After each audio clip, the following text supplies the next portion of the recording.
ये खबर पारुल यूनिवर्सिटी द्वारा प्रस्तुत की गई है। ईरान के नए सुप्रीम लीडर मुस्तफा खामनेई ने अमेरिका को एक बार फिर से ग्रेट सैटन यानी महान शैतान बताते हुए सीधी चेतावनी दी है। उन्होंने एक लिखित बयान जारी कर दावा किया है कि अमेरिका अब पश्चिम एशिया यानी मिडिल ईस्ट में अपना पुराना दबदबा और धौंस नहीं चला सकता।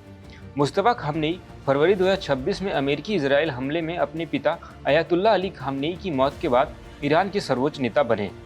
पद संभालने के बाद से वे अब तक एक बार भी जनता के सामने या सार्वजनिक रूप से नजर नहीं आए। उनकी सुरक्षा को लेकर जारी तमाम रहस्यमयी दावों के बीच उनकी तरफ से आया यह पहला कड़ा और लिखित बयान है जिसने दुनिया भर के सुरक्षा विश्लेषकों का ध्यान खींचा है।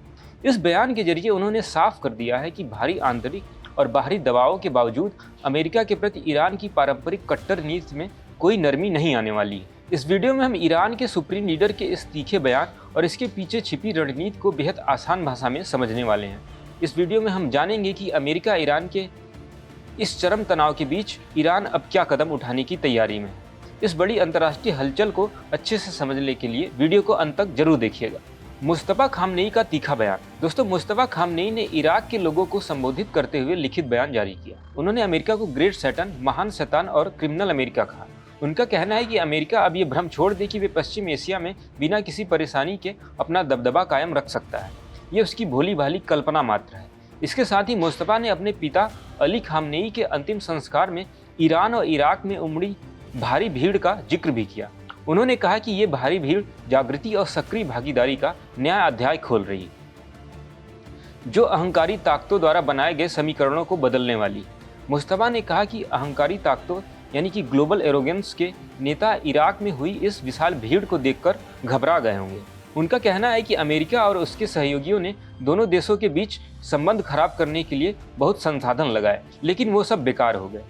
याद रहे 28 फरवरी को अमेरिका इजराइल के संयुक्त हमले में अली खामनेई की मौत हो गई थी। मुस्तफा खामनेई ने 11 जुलाई को जारी एक और बयान में कहा था कि हम आपके खून और सभी शहीदों के खून का बदला जरूर लेंगे। उन्होंने चेतावनी दी कि अमेरिका को शांतिपूर्वक बिस्तर पर मौत का सपना देखना छोड़ देना चाहिए। ईरान के डिप्टी विदेश मंत्री काजिम गरीबाबादी ने कहा कि अमेरिका ने इस्लामाबाद MOU समझौता का उल्लंघन किया है, इसलिए ईरान भी अपने सभी वादों को अब सस्पेंड कर रहा है। अमेरिका ने लगातार 7वें दिन ईरान पर हमले किए, जिसके जवाब में ईरान ने भी खाड़ी देशों पर लगातार मिसाइलें दागी हैं।